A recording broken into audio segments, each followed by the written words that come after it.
Beranjak ke topik lainnya, Saudara, Presiden Joko Widodo meminta pembiayaan pembangunan Ibu Kota Negara Nusantara bisa fleksibel termasuk pembiayaan dari investor. Namun kini pemerintah memunculkan opsi membentuk skema urun dana atau crowdfunding dari masyarakat untuk membangun Ibu Kota Negara. Presiden Joko Widodo sempat meminta proses pembangunan Ibu Kota Negara IKN Nusantara bisa fleksibel dan lincah untuk mendapatkan skema pendanaan. Dalam Undang-Undang IKN ditetapkan, porsi pembangunan IKN dengan menggunakan pembiayaan APBN hanya berkisar 20% dari total anggaran pembangunan sebesar 466 triliun rupiah.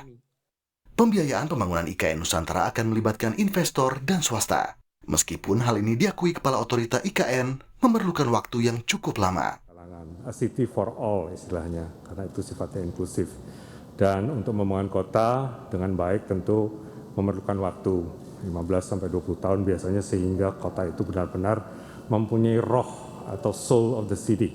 Gitu ya. Dan kita membangun kota tidak hanya membangun fisiknya, tetapi terutama adalah bagaimana kerekatan sosialnya, bagaimana interaksi antar warganya.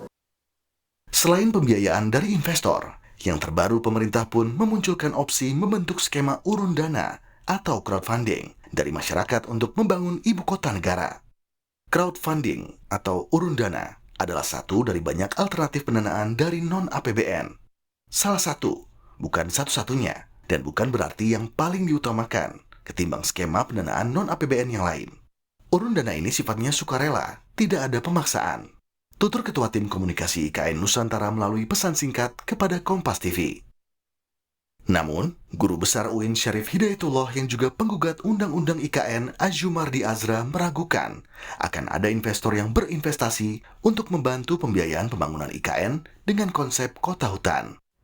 Tidak melihat ada alasan yang kuat bagi investor untuk masuk. Saya nggak melihat alasan kuat. Dari sudut, katakanlah tadi disebut alasannya mungkin ingin green city misalnya, forest city misalnya. Ya nggak juga gitu ya. Mereka nggak tertarik yang begitu. Ya karena apa? Karena lama returnnya, lama gitu. Di Jakarta, pembahasan sistem pemerintahan DKI Jakarta setelah tak menjadi ibu kota negara sudah dilakukan oleh anggota DPRD seluruh partai politik. Konsep mengenai daerah otonom tingkat 2-nya yang seperti apa? Karena selama ini kan menjadi wilayah administratif di bawah gubernur. Gitu ya. Sebelumnya, awal tahun 2020, salah satu calon investor perusahaan moda ventura asal Jepang, SoftBank, berniat menanam investasi hingga $100 miliar Amerika Serikat. Namun, di tengah gaung pembangunan IKN, SoftBank justru mundur. Tidak ada keterangan rinci penyebab mundurnya SoftBank dari IKN.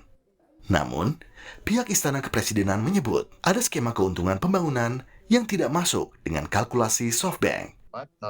Ekspektasi dari SoftBank sepertinya berbeda. Jadi mereka kabarnya menginginkan penduduknya 5 juta dan bahkan lebih. Artinya skemanya itu berbeda dengan yang kita mau bangun dan yang sudah ada di Undang-Undang IKN. Nah, dengan skema itu wajar jika mungkin ekspektasi dari profitnya dan sebagainya mungkin tidak masuk. Komitmen pemerintah untuk menjawab tantangan dan kekhawatiran publik dinanti. Jangan sampai mega proyek pembangunan IKN ini mangkrak. Tim Liputan, Kompas TV.